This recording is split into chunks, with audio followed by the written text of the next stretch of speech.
Good morning, friends. How are you? Today I am saying about my feelings, my thinking, and some quotes जो मैं हमेशा लाई हूँ आज आपके लिए. Every day you decide how to feel, how to treat others, and what kind of person you want to be. Your attitude, happiness, and kindness all in your hands. So choose wisely because your choices define who you are. Your life is a garden you tend. Every day you choose what seeds to plant, like kindness, anger, joy, sadness. बात करते हैं. आपको daily में जब सुबह उठते हैं आपको ही चूज़ करना what kind of person you are, और आपको पूरे दिन में क्या चीज़ अपने उस एक गार्डन होता है ना, उस गार्डन में आपको क्या बोना है पूरे दिन में. सुबह सुबह उठ के आप उसको प्लान करना है. पूरे दिन में आप उसमें किस तरह के बीज बोते हैं. जैसे कि मैंने लिखा है काइंडनेस है, एंगर है, जॉय है, सैडनेस है. सबसे पहले सुबह में उठकर एक बहुत अच्छा सा, जैसे मान लीजिए आप वॉक करने जाते हैं या मान लीजिए मेडिटेशन में जाते हैं, मान लीजिए कोई अच्छा सा भजन सुना है, जिसको भी मानते हैं, राम कृष्ण मसीह अल्लाह जिसको मानते हैं उनका ही म्यूज़िक सुना सकते हैं. इवन लता मंगेशकर के गाने सुन सकते हैं, सदगुरु को सुन सकते हैं, सिस्टर शिवानी को सुन सकते हैं. अपने साथ थोड़ा सा टाइम स्पेंड कर सकते हैं और उसके बाद पूरे दिन में सोचना है आज मुझे किस तरह से आज का पूरा दिन निकालना है. पहले तो जब अपना प्लान है जो भी आप करते हैं, जिस भी आप क्षेत्र में हैं उसमें आपको पूरे दिन में कैसे प्लान करना है. उसके बाद जब वो प्लान हो गया, खुद के साथ अपना आधा घंटा बैठ गए, तब एक चीज़ लेनी है काइंडनेस. अगर पूरे दिन में आप दान कर सकें, कहते हैं दान से बड़ा कोई महत्व नहीं है. सदका तो हमारे बोला ही जाता है, हमारे मोमडस में बोला जाता है कि सदका कीजिए. हम लोगों में हिंदू में बोला जाता है कि दान से बड़ा कोई महत्व नहीं है.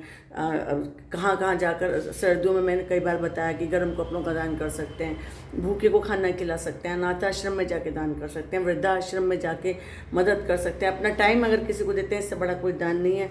गुस्सा नहीं करना है. Anger is a false emotion, हमेशा बोलती हूँ.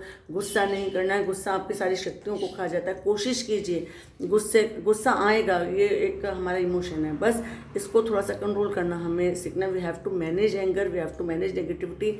ये हमें we have to learn this, है ना. एंगर को हमें कैसे जीतना है वो हमें सीखना है. And then joyful, think about joy things.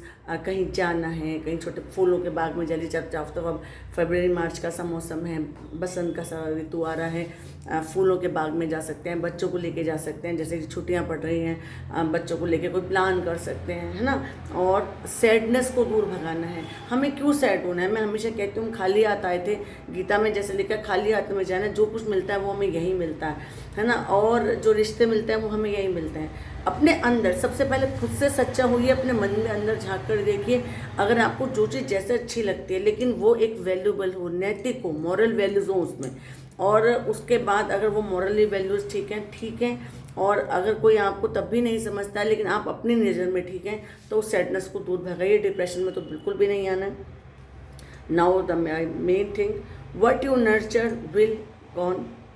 So choose to plant, I'm saying what you nurture will grow. So choose to plant seeds of happiness and love because those are the flowers that will truly bloom and make your life and the lives of others beautiful.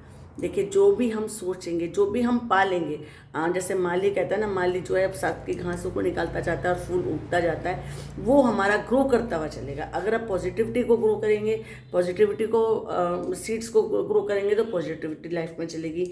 तो वो जो plant है जो आपको बोना है अपनी life में, उसको बहुत समझदारी से चूज़ करना है. और वो सचमुच में इतनी खुशबू फैलाएंगे चारों तरफ से कि आपको देख के लोगों का मन खुश होने लगेगा. आप लोगों के विचारों को जानने लग जाएंगे. आप आपकी जहाँ प्रेजेंस होगी, लोग अपने आप से आप चाहेंगे कि आप उनके बीच में आएँ और अपनी लाइफ के साथ साथ आप दूसरों की लाइफ को भी ब्यूटीफुल बनाएंगे. Please write if you want to write some golden rules मैं आज लेकर आई हूँ for a peaceful fire. Number 1, visit who visits you. Visit you visit, है ना. मतलब आपको वहाँ जाना है जो कि आपको आपके मिलने से आता है, जो कि आपसे मिलना चाहता है. Visit who visits you. Second, calls who calls you. उसको कॉल करनी है एक बार. एक बार तो कॉल करेंगे, दूसरी बार कॉल करनी, अगर दूसरी बार कॉल करने के बाद वो बंदा आपका कॉल नहीं उठा रहा है, आपको नहीं आंसर दे रहा है, तो आपको उसको कॉल नहीं करनी है। मैं इसमें कोई नेगेटिविटी नहीं डाल रही हूँ, लेकिन सेल्फ एस्टीम, अपनी सेल्फ एस्टीम को रखना है अपना। धीरे धीरे हम सेल्फ एक्चुअलाइजेशन की तरफ को चलते हैं, है ना। मैंने कई बार आपको बताया कोल्स वर्क की थ्योरी है कि लास्ट में हमारा जो एक हमारा मोटिव हो जाता है वो सेल्फ एक्चुअलाइजेशन हो जाता है। तो आपको कोई कॉल कर रहा है, आपको कोई बात करना चाह रहा है तो आप उसको कॉल कीजिए, कोई आपसे मिलना चाह रहा है तो आप उसको मिलिए। सपोर्ट उस बंदे को तो ज़रूरी सपोर्ट करनी है जो कि आपको सपोर्ट करता है और आपके खुशी में खुश होता है, उसको सपोर्ट करना है लाइफ में। कैसे भी सपोर्ट कर सकते हैं, पढ़ाई से सपोर्ट कर सकते हैं, पैसे से मदद कर सकते हैं, खाने से मदद कर सकते हैं। जिस तरह से कोई आपको सपोर्ट कर रहा है आप उसको सपोर्ट कीजिए। इग्नोर्स हो, ये एक सच है।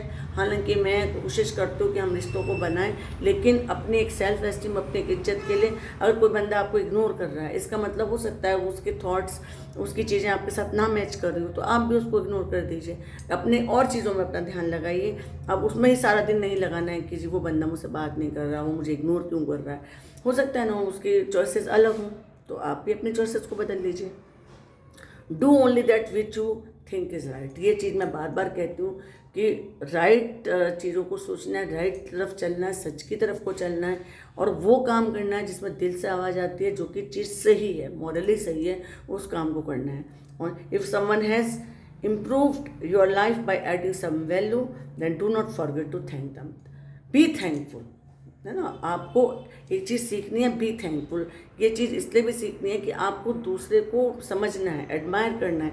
किसी ने आपके लिए कुछ किया है उसको नहीं भूलना है, चाहे छोटी से छोटी काम भी आपको की है। आजकल के ज़माने में कोई अगर आपकी मदद करता है, निस्वार्थ मदद करता है या वैसे भी मदद करता है, तो आपको उस चीज़ को दिल में रखना है, उस बंदे की मदद करनी है, उसको थैंक यू तो ज़रूर बोलना है। थैंक यू एक इतना सुंदर वर्ड है, जैसे कि एक सॉरी वर्ड है, ऐसे एक थैंक यू वर्ड है। अगर कोई बंदा आपकी मदद कर रहा है, आपको उसके साथ बात करना अच्छा लग रहा है, उसने कोई आपके लिए कुछ किया, तो बी थैंकफुल और बी थैंकफुल टू गॉड और उसको थैंक यू बोलना है।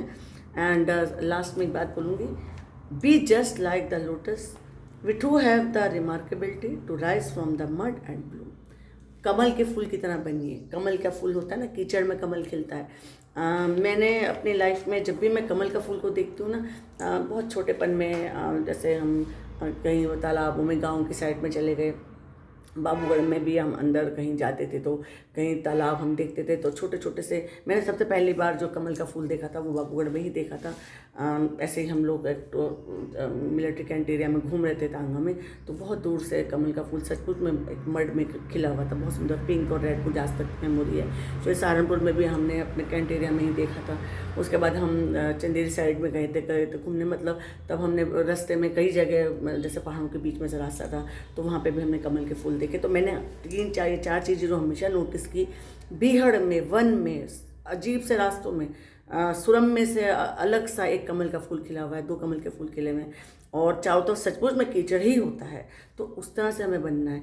तो हमें कीचड़ में कमल का मतलब क्या है कि विपरीत परिस्थिति में अगर कोई आपको सोच रहा है कि आप गिर जाएंगे, आप लाइफ में आगे नहीं बढ़ेंगे, उसमें ही तो हमें खिल कर दिखाना है ना। उसमें ही हमें कहते हैं लक्ष्मी कमल के फूल पे ही विराजमान होती है। आप देखिएगा कि जब आप विपरीत परिस्थिति में, सोना कुंदन की तरह से जब चमकता है, कमल खिलता है, तो उसकी खुशबू भी जाती है। गुलाब के फूल की तरह प्रसन्न रहना ही जीवन है, सुना होगा, पढ़ा होगा।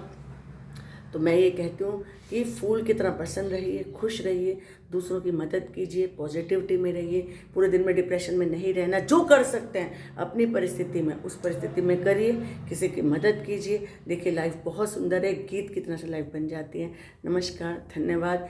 कोई बात अच्छी भी नहीं लगती है तो आप उसको भी कह सकते हैं, लेकिन जो मेरा प्रयास रहता है कि खुशी एक वातावरण में एक काउंसलर की तरह से मैं लोगों की लाइफ को बदल सकूं, तो मैं इससे ज़्यादा मुझे कोई खुशी नहीं मिलेगी। नमस्कार, धन्यवाद।